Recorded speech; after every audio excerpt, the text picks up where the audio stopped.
Good afternoon, everyone, and welcome to the Community Development Block Grant 2021 Application Guideline webinar series. Today is our first webinar, and we will be focusing on the funding opportunities, deadlines, and criteria. My name is Rebecca Shademan, and I am one of the representatives from the Nebraska Department of Economic Development who will be conducting this training. I'm also joined by my coworker, Steve Charleston, the CDBG manager, Amber Ward. She is serving as our host for this presentation, and then also our panelists who are the opportunity representatives leads, which include Dave Hans, Tom Stevens, Evan Clark, Kylie Bischoff, and Aaron Boucher. Before we begin, I wanted to go over a few technology issues. We did program the system to mute everyone on entry. However, if you could bear with us and just make sure you are fully muted. One area that you can tell that you are muted is when you look at the microphone icon and it is red, you will be muted. Click on mute when you want to talk. The icon will turn green.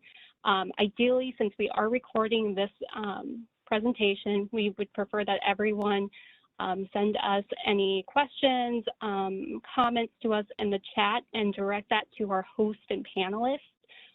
We'll be keeping an eye on that so we can answer any questions. And then if we have time at the end of the presentation and individuals need to be unmuted to communicate their questions verbally, we will do so at that time. But during the majority of the presentation, please remain muted.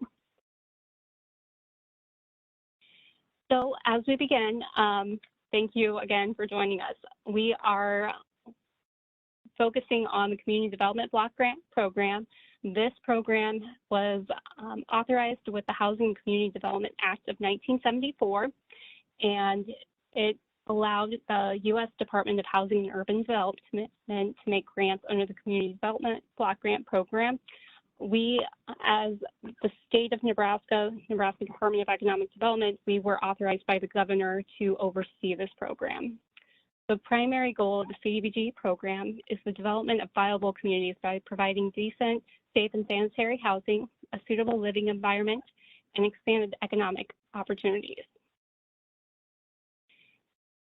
Wanted to give everyone a little bit of background before we begin. So this is a federal program that is overseen by the state of Nebraska. And in order for us to receive these funds, we first have to complete a consolidated plan, which we did back in 2020. It began July 1st of 2020 and goes to June 30th, 2024.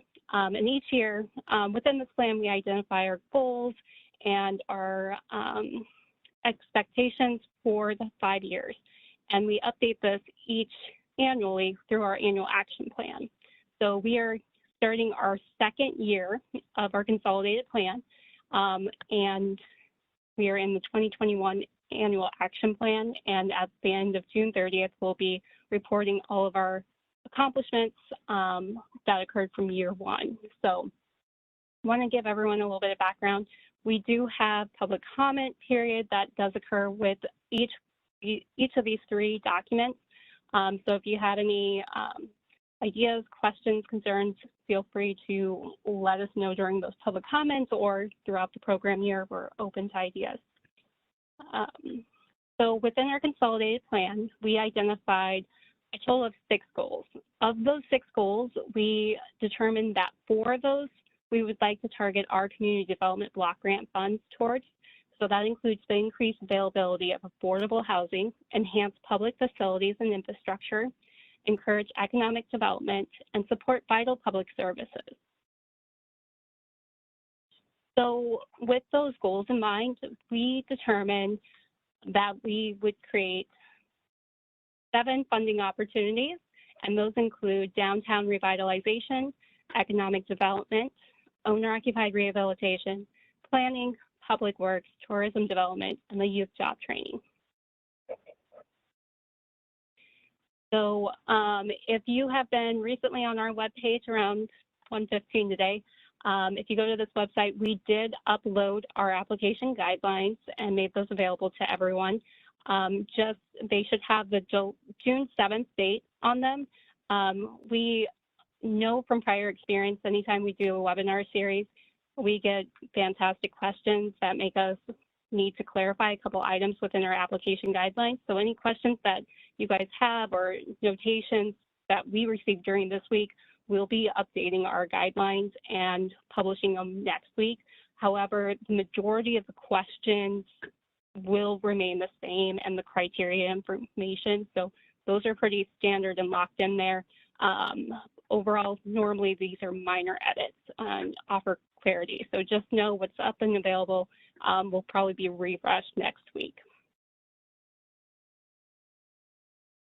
So before we begin officially going into the meat of our presentation today, I wanted to go over our application guideline structure. So we did update this from last year. So if you're familiar with last year's, it'll look a little bit similar, but also there are some key factors that we updated. So we start this off, we split our application guidelines into 4 parts. We have part 1 is an overview, so it gives you a nice snapshot of what the Community Development Block Grant Program can do here in the state of Nebraska. Part 2 are the general CDBG application guidelines. This is the Bible of all the rules, regulations. We couldn't fit everything in here. We do reference our CDBG administration manual and also other related laws, regulations, and the HUD exchange within there. But this will give you a good understanding of what the Community Development Block Grant Program is in Nebraska. So before you get into part 3, I recommend reading part 2. And then part 3 goes into the unique factors of each opportunity. So this will tell you what activities are eligible within the Downtown Revitalization Program, or how much funding you can apply for, and also some threshold criteria.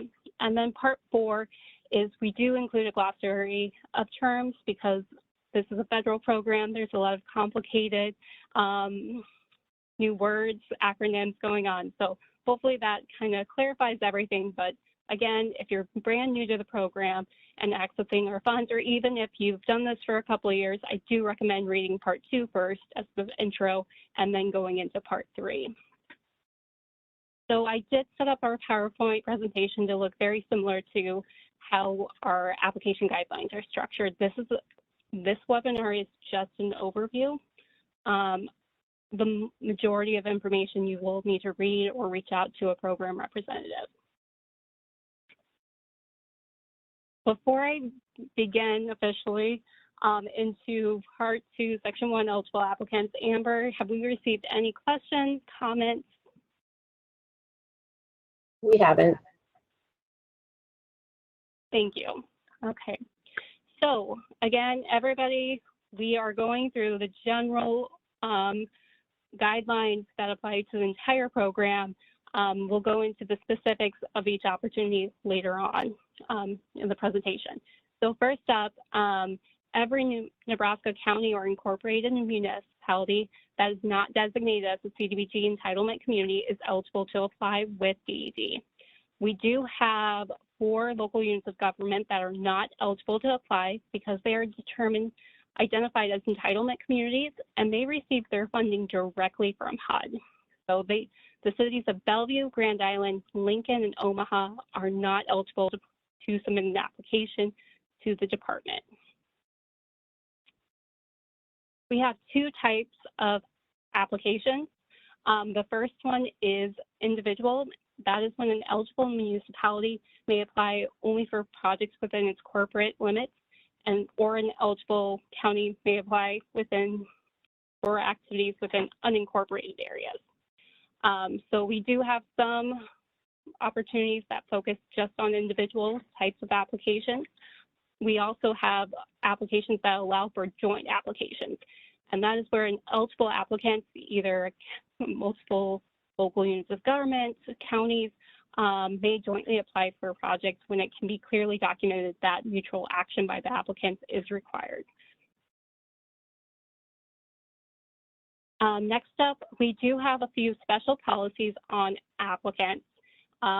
This is a very core item. I do recommend reading into this a little bit more if you are applying for funding. We clarify the corporate limits, zoning jurisdictions of counties and municipalities. So if you are a local unit of government or a county and you are wanting to apply for funds, make sure you know where your limits are in jurisdictions and what the activity that you are applying for will that service area be benefiting. We also have agreement requirements. So if you are going to be submitting an application, a joint application, there are some additional requirements that we do need a legal agreement that documenting the structure of the organization of a joint application. Also, if there are participation of entities that are not eligible to apply for CDBG funds, so remember, only local units of government are eligible to apply for CDBG funds. So for-profit entities, businesses, nonprofit organizations, or nonprofit development organizations, NDOs, they would fall under this agreement requirement. So take a look at that if you have questions. Amber, any questions yet? Nope, no questions. Okay, national objectives. Any project that applies for funding for community development block grant must meet a national objective. There are, within the entirety of the CDBG program, there are 3 national objectives. The first is benefiting low and moderate income LMI persons. Second is aid in the prevention or eliminations of slum and blight. And the third is meet community development needs having a particular urgency that the unit of local government is not able to fund on its own or obtain other sources of funding. This year, we are only allowing 2 national objectives to be met within our applications. Those are benefiting low and moderate income persons and slum and blight. If you have participated in this program before, you probably already know this, but of our funding that we receive from HUD, 70% of the funds we receive must be used towards projects that benefit low and moderate income persons. We have a limited amount of funding that can be directed towards elimination of slum and blight.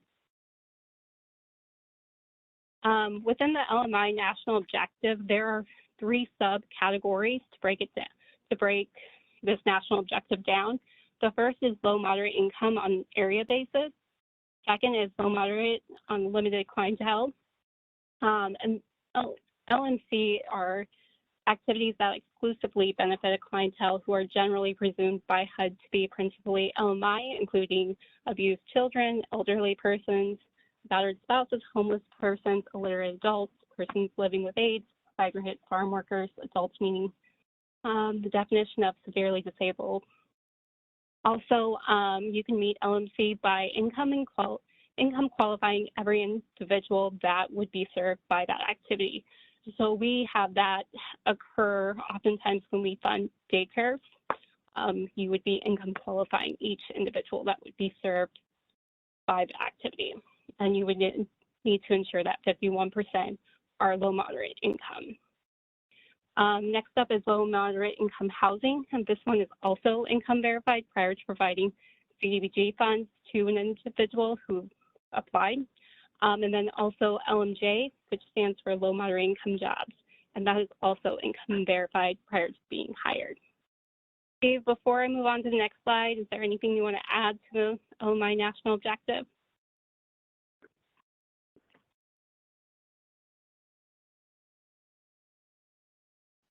Rebecca, no, there isn't. You're doing well. Good explanation. Thank you. Okay, moving on to slum and blight national objective. Slum and blight focuses on activities that create a change to the physical environment of a deteriorating area. Determining the extent of and physical conditions that contribute to blight is central to qualifying on an activity.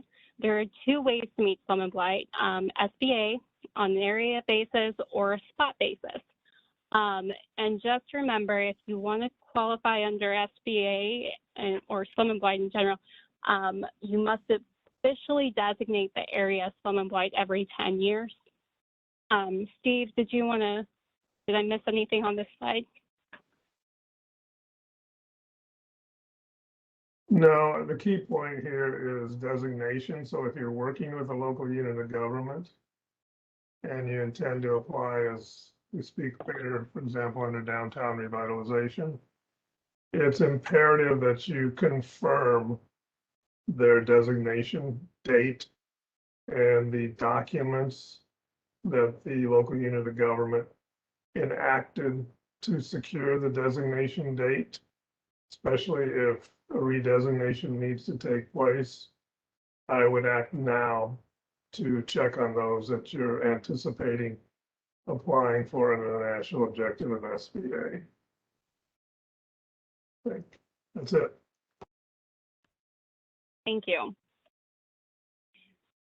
So next up, as we are reviewing applications, our first item that we always look at is the applicant eligible? Are they a local unit of government? Second is are they meeting the national objective? And third is the activity eligible. So we, in Part 2, Section 5, we do have a listing of all the eligible activities and definitions associated with these, but this is a listing of all the eligible activities out there that we are prioritizing this year in 2021 with the CDBG program. If you have any questions regarding these activities, feel free to send them in the chat or reach out to the department. We're happy to kind of work through ideas as you're going through the application. Due dates. So if you reviewed our annual action plan, when it was in public comment, you'll notice that some of these dates have shifted. So first up, we have 3 open cycle categories. Those are economic development, tourism development, and youth job training. We begin accepting applications beginning July 1st. Those applications will go live on July 1st. Regarding owner-occupied rehabilitation, we did update the deadline for the submission of these applications. First up is the pre-application. This is required if you want to submit a full application. Those are due July 15th, and then the full application is due September 15th.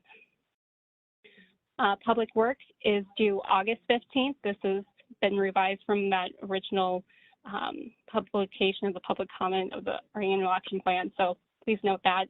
Planning is due September 1st, and then downtown revitalization is due September 15th.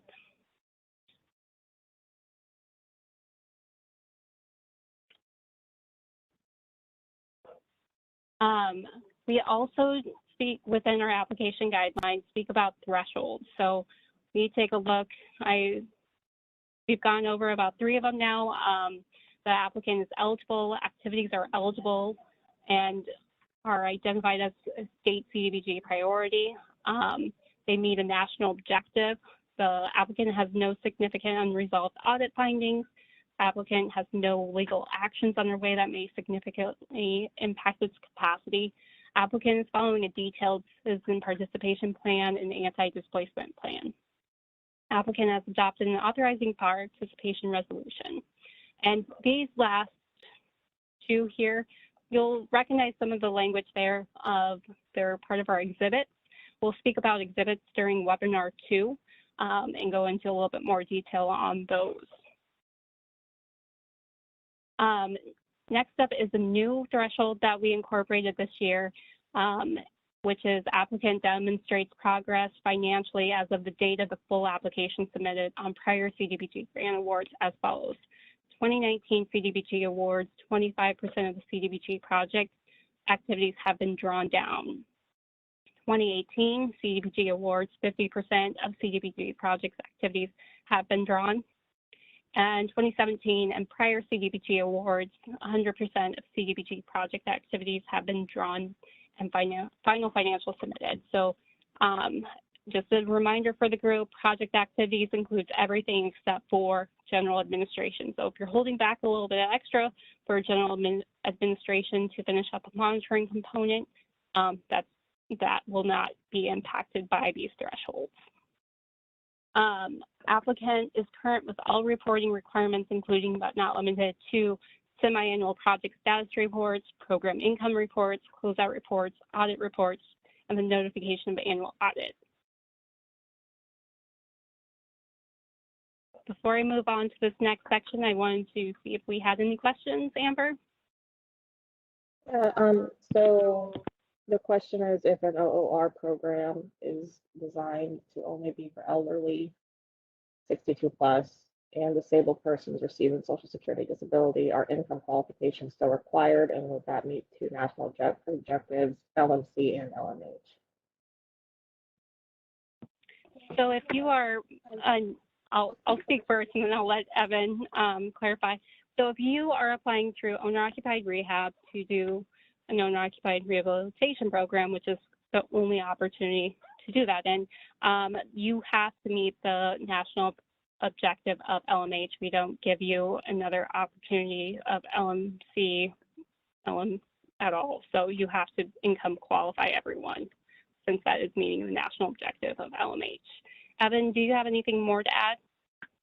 No, I was just going to mention, yeah, that they'll still need to do the income qualification, and then, yeah, it would be the LMH portion. So your definition explanation was good, Rebecca. Thank you. Thanks. Amber, any other questions? Nope, that was it. Perfect.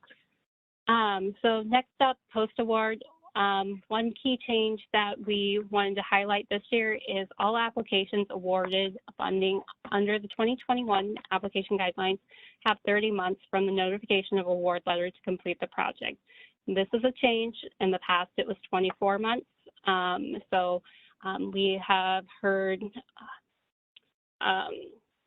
comments from our grantees, and we thought that this would help with the grant performance and hopefully remove the request for an extension later on. So that it would be 30 months from the date of notification of award.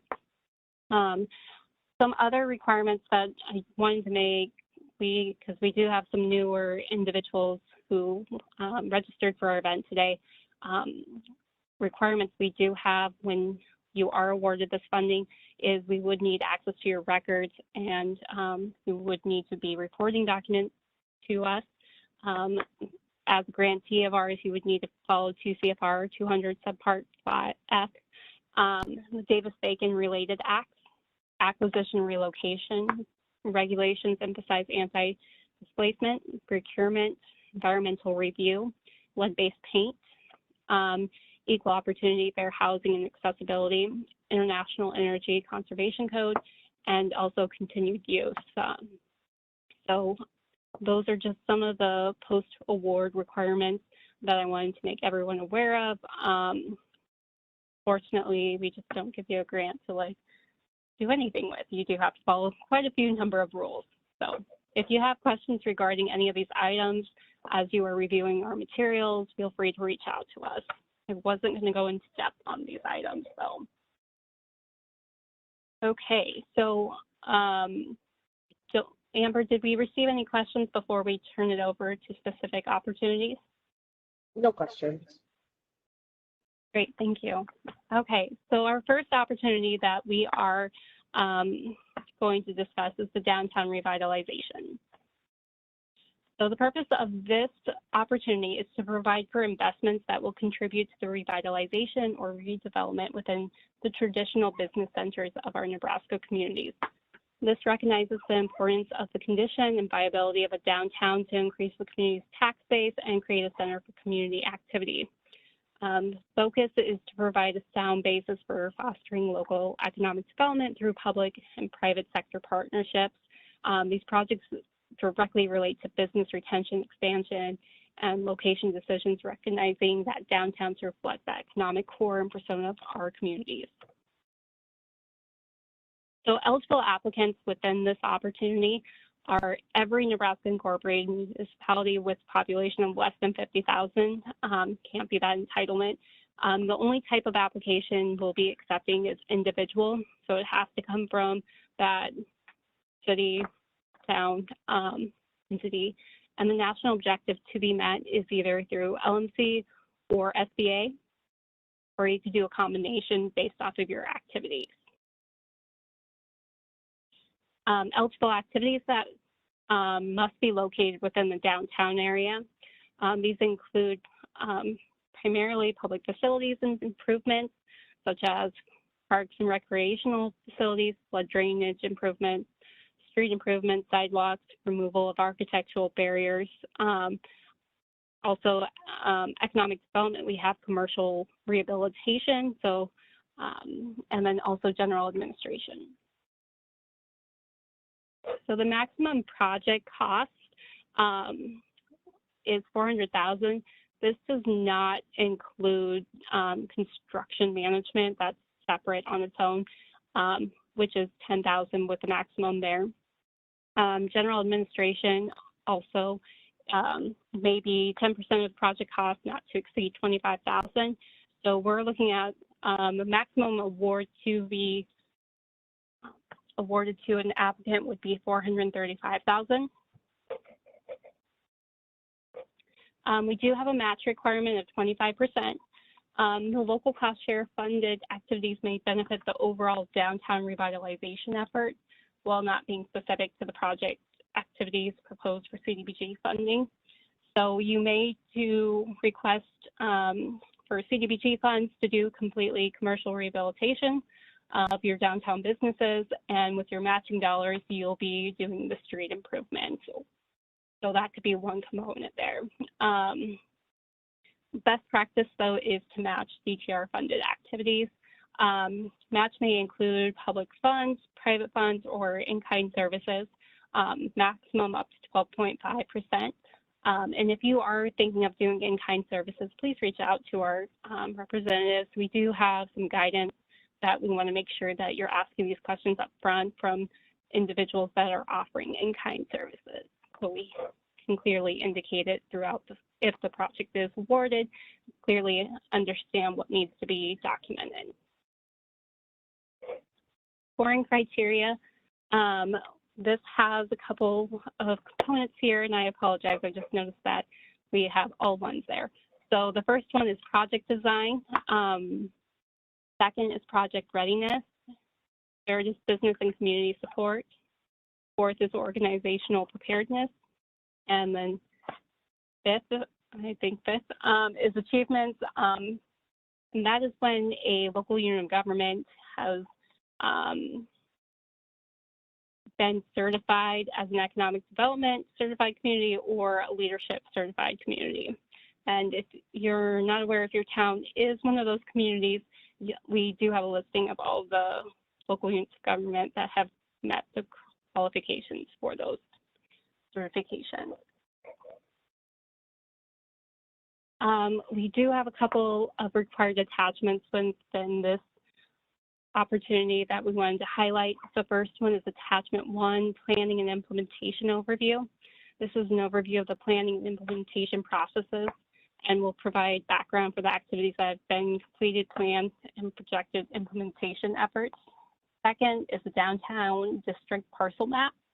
So identifying uses by lots or parcels, identify residential, non-residential, and vacant properties within the service area boundaries. And attachment 3 is contextual photographs and or illustrations. I believe this finishes up downtown. Amber, sorry, Dave, is there anything else you wanted me to add?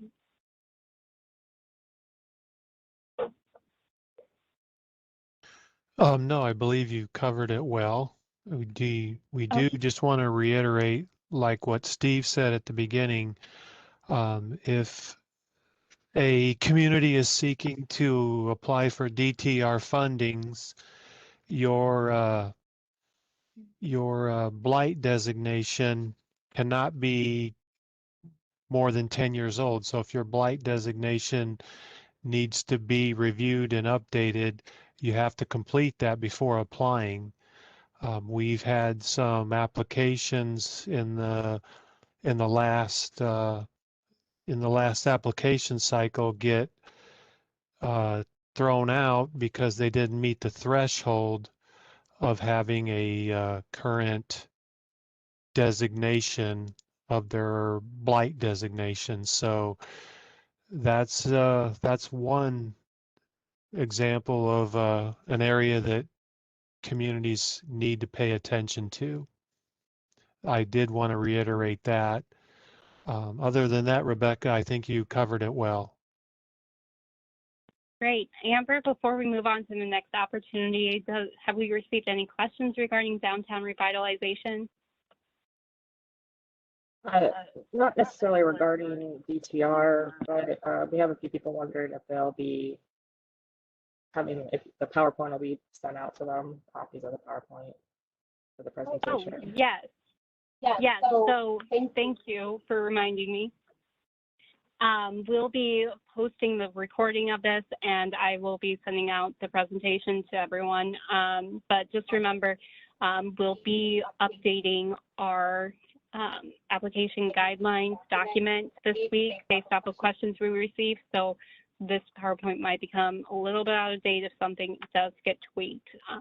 But yes, we'll make that available to everyone. And another question, which this might need to wait till planning, but the question was, is it still a planning grant in phase 1 and implementation in phase 2? We're going to wait until the planning opportunity, but please remind us of that question. Thank you.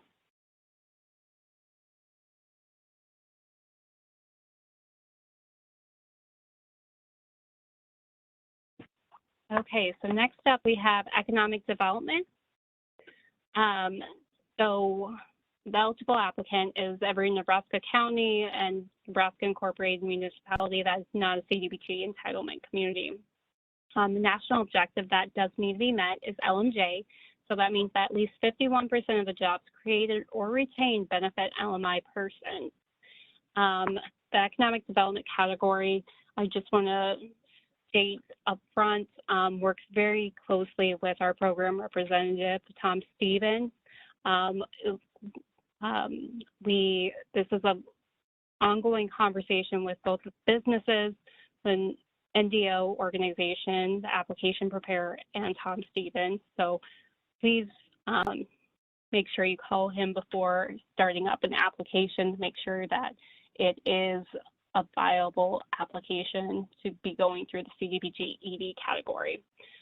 With that in mind, one of the things that this category requires is that the environmental review record be completed fairly early on, and need to ensure that there weren't any choice limiting decisions are being made or costs being incurred. For such selection criteria, we have 4 components: the CDBG fund utilization, community impact investment, business factors, and certified leadership community. There's a total of 100 points. Applications must meet a threshold of 25 points. Eligible businesses are those engaged in any one or combination of the following: research and development, manufacturing, data processing, telecommunications, insurance, financial services, distribution, storage, transportation, headquarters, administrative, and targeted exported services, 75% of sales outside of Nebraska. We do have a list of ineligible businesses. This includes nonprofit businesses, organizations, businesses that derive any revenues from gaming, production, agricultural enterprises, trucking enterprises, with that lovely caveat there, and then also businesses that conduct retail establishments and or operations. Eligible activities include loans to for-profit businesses through the applicant community for a variety of business purposes. Also, we have public-private facilities, infrastructure projects undertaken by applicant communities for economic development purposes, where a benefiting business agrees to locate or expand on the premise that infrastructure improvements and agrees to create jobs for LMI persons. This is an open cycle application structure, so we are accepting applications year-round, although please note that it's dependent on funding available. And I just went through this, so I forgot to delete that slide. The maximum CDBG project cost is $1 million. We do have a match requirement of 1-to-1. And then CDBG projects that CDBG funds the project on after expenditure as a reimbursement. So next bullet point, we do use our state CDBG revolving loan fund account, and we also have funding from our regular allocation available to fund economic development projects. If you are part of a local unit of government that has retained local CDBG program income or revolving loan fund, that funding needs to be first used prior to requesting funds from us. Again, if you aren't sure, feel free to contact Tom Stevens. He is also our expert on program income. General administration cannot exceed $10,000, and construction management cannot exceed $10,000 either. Davis-Bacon related acts apply to CDBG funded activities unless funding non-construction work such as purchasing equipment. And Rebecca, it's Tom. Yes.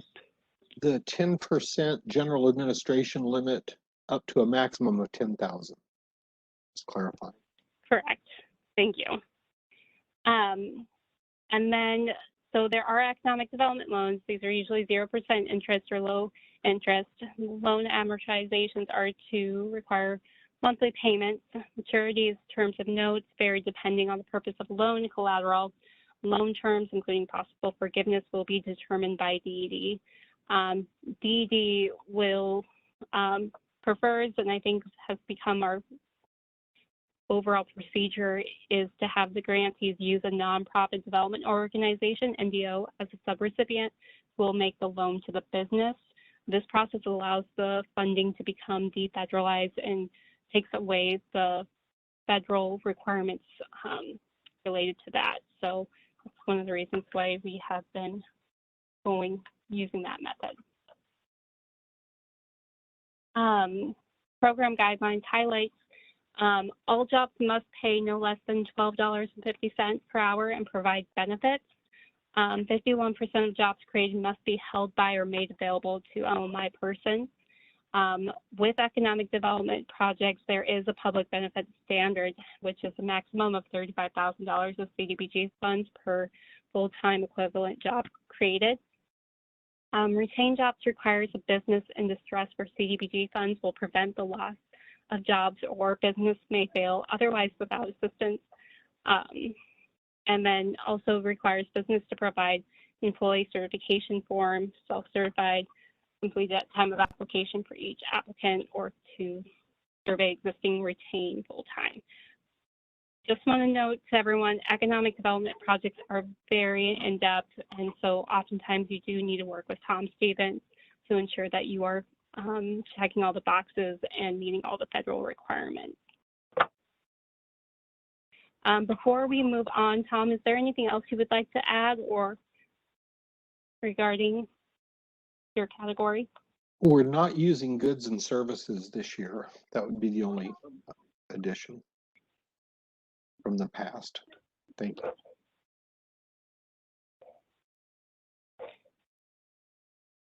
And then Amber, are there any questions? Nope, no new questions. Okay. And I believe that the minimum grant award that we can make for within this category is $125,000. So that would be a 1-to-1 match if you are looking at a smaller project. So, next up, we have owner-occupied rehabilitation. Eligible applicants include units of general local government classified as a municipality, city, or village only, and are not classified as a CDBG entitlement community. Counties are not eligible to apply within this category. The type of applicant is an individual. Again, no joint applications would be allowed within this category. The national objective that needs to be met is low moderate income housing. We have the following activities available within this category: owner-occupied rehabilitation, housing management, lead-based paint, lead hazard testing, and general administration.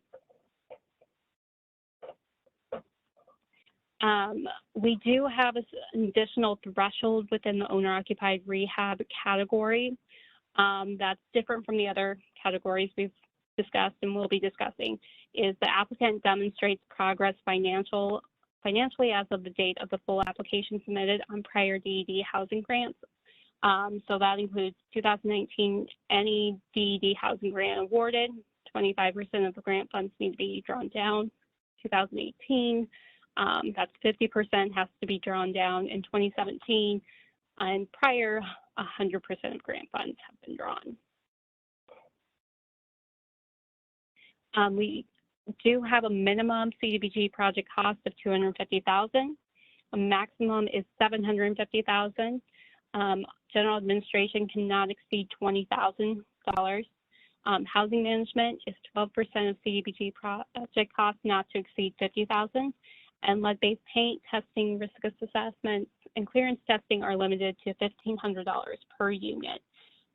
Evan, before I go on to the next slide, is there anything you want to add or clarify? Yeah, a couple quick things here.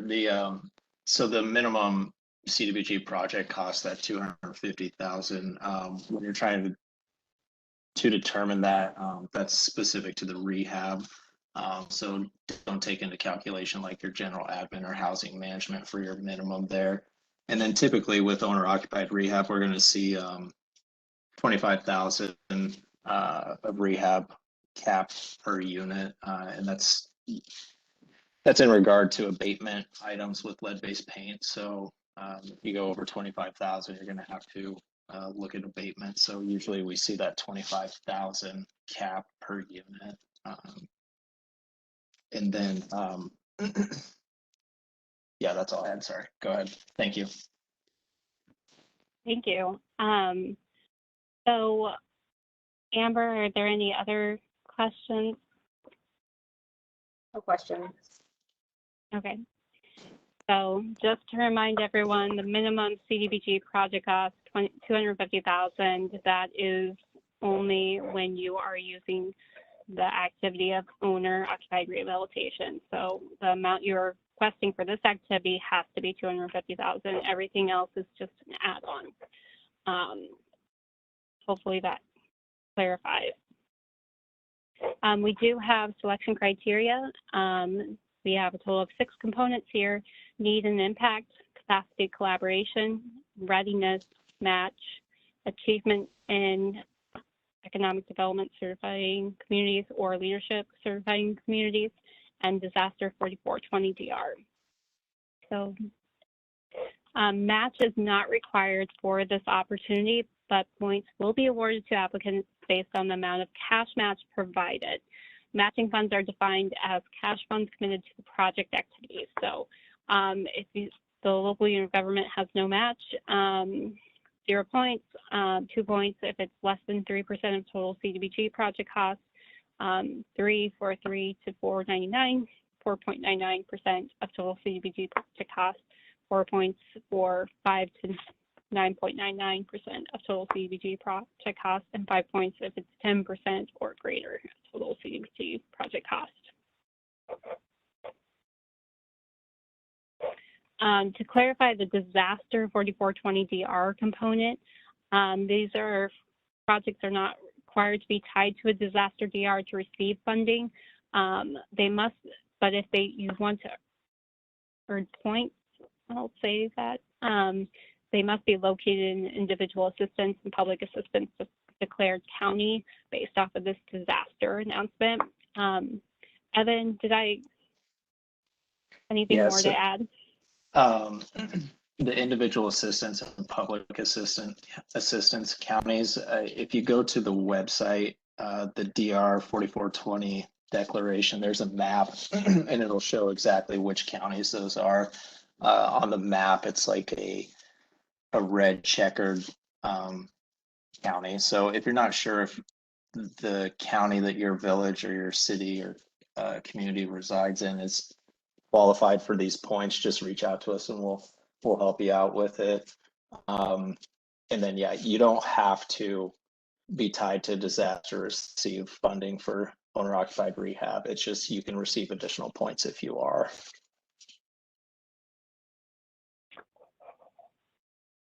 Thank you. Also for owner occupied rehab opportunity, the terms of assistance during the 2021 program year, all terms of assistance must be fully forgiven over the affordability period. That is something new. Evan, do you want to add anything else to that? Not really anything specific to that. So really, we're just looking to avoid any revolving loan funds with potential program income with that item. If you don't mind scrolling back up to the selection criteria real quick, though. I was just going to clarify on this too. So the last three there, the match, achievement, and disaster, you don't have to have a match. You do not have to be an achievement community, whether economic development or the leadership communities, and you do not have to be a disaster. Your project doesn't have to be disaster to receive funding. Those are just additional points. So if you get to those sections and you realize you don't have anything, it's okay. Just clarifying on that too. So that's all I had, Rebecca. Thank you. Thanks.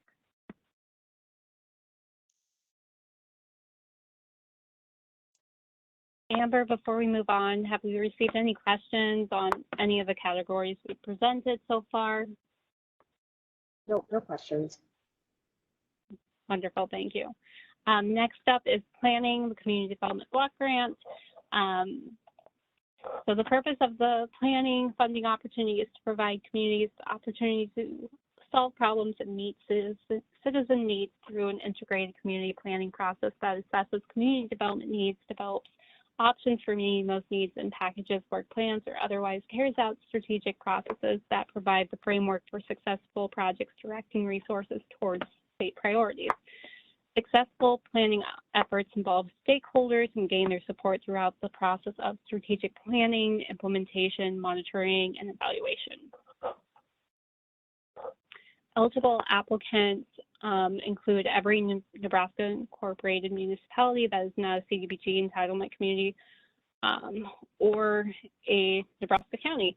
So we do accept two types of applications with this category, either individual or joint. So we do have a couple different funding thresholds on that coming up. National objective to be met is LMA or LMC. Eligible activities include the development of comprehensive plans, community development plans, energy strategies, capacity building, environmental studies, area neighborhood plans, and functional plans. Downtown revitalization plans are also within this. I believe that answers the question we had, I believe, Amber. Yes, I believe so. Great, thank you. Ineligible activities are no preliminary engineering reports that are prepared in anticipation of Water Wastewater Advisory Committee funding, and then PERS that are preliminary engineering reports that are proposed without the intention of going through the Water Wastewater Advisory Committee process may be funded. The maximum project cost for an individual type application is $50,000, and if it is a joint application, the maximum is $70,000. General administration is capped at 10% of the CDBG project cost not to exceed $3,000, and we do have a matching component of 25% of CDBG project cost. We have selection criteria based on project need, impact, and readiness, with a total available points of 90 and a threshold of 45 points. Any additional questions that may have come through, Amber? No, no questions. Great. Moving on to Public Works. The purpose of the Public Works category is to provide for a broad range of investments to communities investing in effective and affordable infrastructure and/or facilities that address strategic long-term development. So eligible applicants include every Nebraska county, Nebraska incorporated municipality. Again, entitlements are not eligible. We do accept either individual or joint applications dependent on the activity that you are applying for. The national objective that needs to be met through this category is LMA or LMC. So eligible activities include facilities, daycare centers, community centers, senior centers, public libraries, fire rescue buildings, neighborhood parks, tornado-safe shelters, and also the removal of architectural barriers. One of the new things this year is we are adding water, wastewater improvement projects as an eligible activity within this opportunity. So we previously had an opportunity specific for water and wastewater improvements. We have merged those together with Public Works. So everything is now going through this opportunity. Also, we can fund infrastructure activities. That includes street improvements, drainage improvements, removal of architectural barriers. Ineligible activities are buildings used for general government conduct, city, village halls, courthouses, general government expenses, facilities, equipment used primarily for political purposes. We have a much fuller list of ineligible activities within our CDBG application guidelines. There are two general classifications of applications. Facilities, buildings, park facilities, and then infrastructures. So a local unit of government may individually or jointly apply and receive up to 2 grants per year in the Public Works category. One only in facilities classification and one only in the infrastructure classification. Currently with our schedule is we have the first due date being August 15th, and then if funding remains, we would open up additional cycles. Same with the planning category, I forgot to mention this. Just a reminder, anytime we announce new application cycles, we would send out a press release and also send out email communication to our listservs. So that is one way, but feel free to always reach back out to us if you have a project that comes up that would fit under Public Works or planning, and if it's past the date of the first application cycle, to see if we are opening it up for a second cycle. Maximum project cost without general admin construction management is $400,000. To determine that cost, the cost per resident beneficiary cannot exceed $3,000, except if you are building a daycare facility project where the cost per beneficiary cannot exceed $10,000. So that is something to help us make sure we're calculating the maximum amount you could apply for. General administration applicant may request up to 10% project cost not to exceed $25,000, and construction management may not exceed $10,000.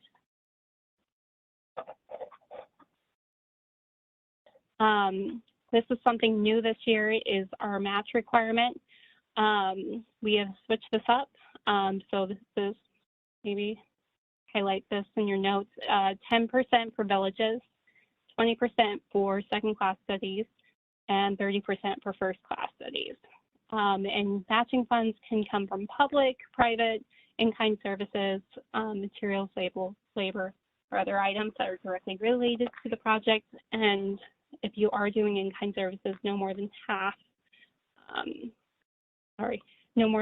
the in-kind match can be used for that full amount of the match requirement. So if you have in-kind and you are a village, 5% would need to be, you'd be capped at in-kind services. Aaron, do you have any clarification or want to expand on anything? Not really. Just with the changes, with the water, wastewater, matching funds with the 10, 20, and 30. The MEF scoring has been taken out, and also since I've been here, there hasn't been a second cycle because there's usually a pretty good demand for public works, and so I would not wait for a second cycle and get your application in by August 15th. Thank you. Thank you, Aaron. So here is the selection criteria. As Aaron referenced, MEF is no longer part of the criteria. There are a total of 100 points, and 50 points are needed to meet the threshold. So if any application scores below 50 points, they would not be considered for funding. Amber, did we receive any questions regarding public works? We didn't. Great, thank you. Next up, we have tourism development. Steve Charleston is the program representative over this category. Eligible applicants include Nebraska County and incorporated municipalities. National objective that can be met is either through LMC, LMJ, SBA, or SBS. Feel free to reach out to Steve if you have a potential project in mind. I think he's learned quite a few projects over the last couple of years.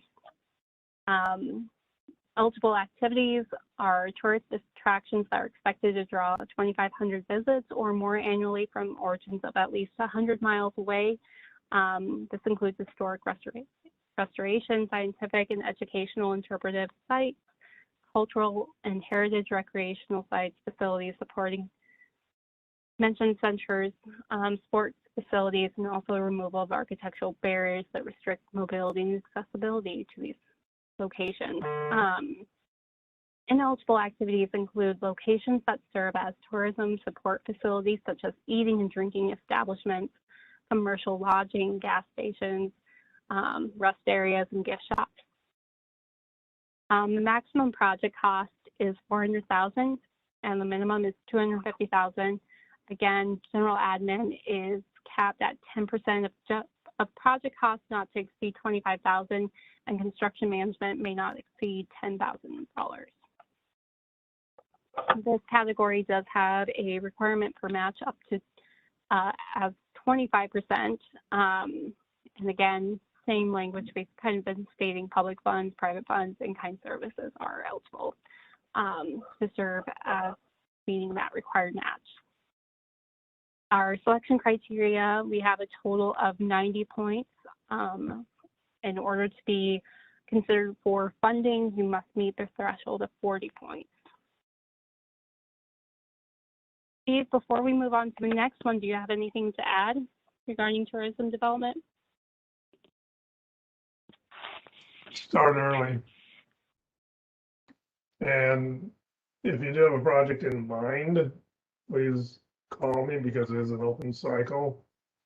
And also, I would recommend, depending upon the project, an early start with History Nebraska in terms of environmental review and also historic preservation. So that's a good place to start with a number of your projects also. So that's it, Rebecca. And also, Steve does consult with the Tourism Commission on applications submitted to us.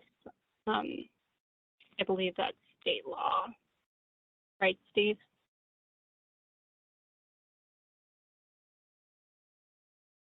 You're correct, Rebecca. It is statutory that A tourism project funded by grant funds, consultation with Tourism Commission is done prior to award. So you can also talk to the Tourism Commission if you have a project that you're looking at. And currently I have 3 in the queue. Thanks, Rebecca. Thank you. Next up is the youth job training. Eligible applicants are Nebraska County, incorporated municipalities. National objectives meet is LMC, limited clientele. This category is designed for job training for youth to address a specific special need population. Activities given priority are employment services for youth. This is a collaboration between our agency and the Nebraska Jobs of America's Graduate JAG program. So this would be a collaboration between JAG, the school district, and also the state of Nebraska. Eligible activities include employment training, general administration. If you have a school in mind that's interested in participating in this, I believe they've done 4 pilots in the state so far and are hoping to expand further within the state. The maximum project cost is $100,000, and general administration is not to exceed $5,000, and there is not a match requirement. We have selection criteria of up to 100 points available. Threshold requirement is 20 points. Amber, did we receive any questions regarding any of the opportunities so far? Nope, no new questions. Okay, so contact information, I've tried to state it as we were going through each one of the opportunities, but for everyone's mindset, and that we also have this documented on the contact information of the CDBG 2021 application guidelines, is as follows. Downtown revitalization, Dave Hans is the lead representative. Economic development is Tom Stevens. Owner-occupied rehabilitation, we have a couple different individuals you can reach out to. Evan Clark, Kylie Bischoff, and Lynn Coho take a statewide approach. However, if you want to consult with your housing representative for your region, Amy Kinsler is the Southeast region, Barb Pierce is the Northeast region, and Christy McClung is the Western. Our Central region is currently vacant, so if you are in the Central region and you have any questions, feel free to reach out to Evan Clark. But any one of these individuals would be able to assist with questions you may have as you are developing your owner-occupied rehabilitation program. Planning opportunity, Amber Ward, who is serving as our gracious host today, is your lead contact. Public Works is Aaron Boucher. Tourism Development is Steve Charleston, and the youth job training is me, Rebecca Shademan. So if you have any questions, and again, if one of us is out of the office, you can always consult with Steve Charleston, the CDBG program manager. He has an overview knowledge of all the categories that we are making available. Next up, for our webinar series, we do have registration still open, so if you have not registered, our next training is on June 9th, and we'll be going over the CDBG application exhibits. We have made some changes on these, so if you are not registered because you're under the belief that it's going to be the same, I recommend still signing up and making sure you do know that you are using the most current template and everything's good to go. June 10th is our Ample Fund application walkthrough.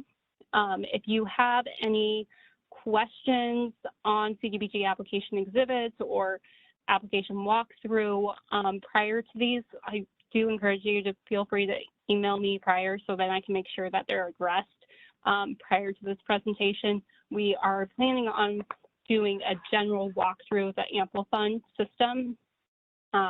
So if you want to see something specific to a category, please let us know and we'll see if that will be feasible.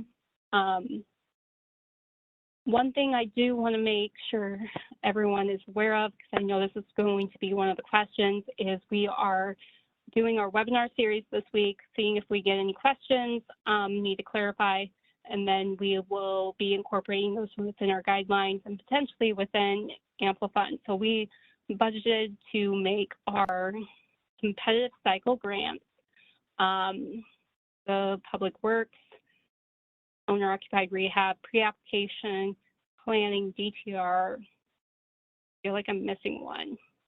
If you guys remember which one I missed, let me know.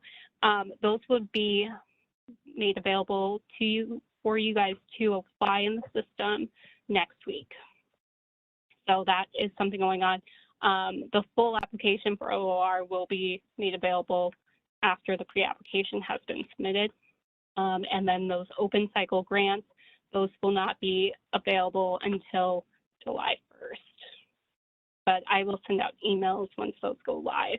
But feel free to check our website. I'll be updating it this week also. So that concludes our presentation. Do we have any questions regarding the information presented today? There's no new questions. Okay, so I'll just kind of leave it open for the next 5 minutes to see if any questions come up. If we have any individuals that want to be, let us know if you have a specific question. Hopefully we can, I think we could also unmute you if you feel more comfortable verbally stating your question.